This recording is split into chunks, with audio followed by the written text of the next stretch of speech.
Всем привет! Меня зовут Марина, это канал Russian Language Club и в эфире рубрика One Minute Russian.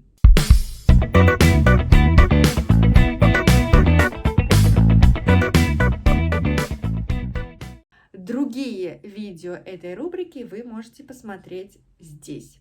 Итак, в этом видео я расскажу вам о словах спрашивать и просить.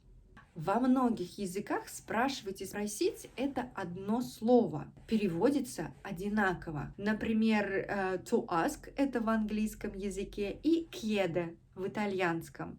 Больше других языков я еще не знаю. Итак, давайте посмотрим, какая же разница между двумя этими словами. Минута началась. Спрашивать – это обязательно задать вопрос. Он спрашивает, который час, сколько времени. Он спрашивает, что я делал сегодня. Мама спрашивала, купили ли мы продукты.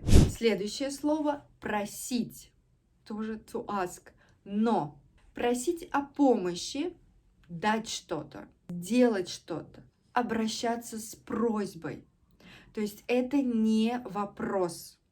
Вы просите, чтобы другой человек вам помог или что-то сделал для вас. Он просил меня не открывать окно. Мама просила детей быть аккуратнее.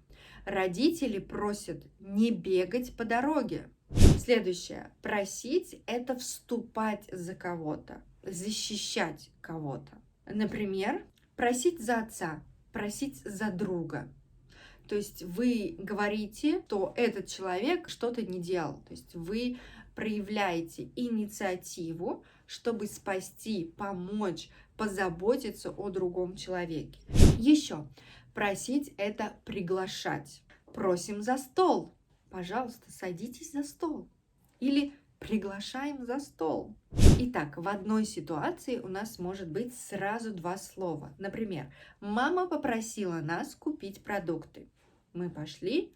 Когда мы вернулись домой, мама спросила, купили ли мы продукты. В первом варианте мама просит, чтобы мы что-то сделали, то есть делать должны мы.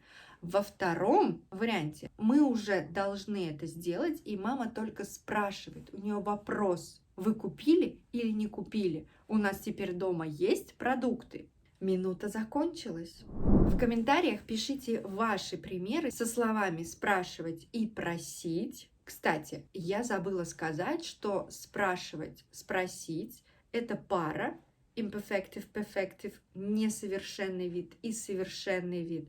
Также просить, попросить, imperfective, perfective, несовершенный вид, совершенный вид. Не забудьте подписаться на канал Russian Language Club. Сегодня все.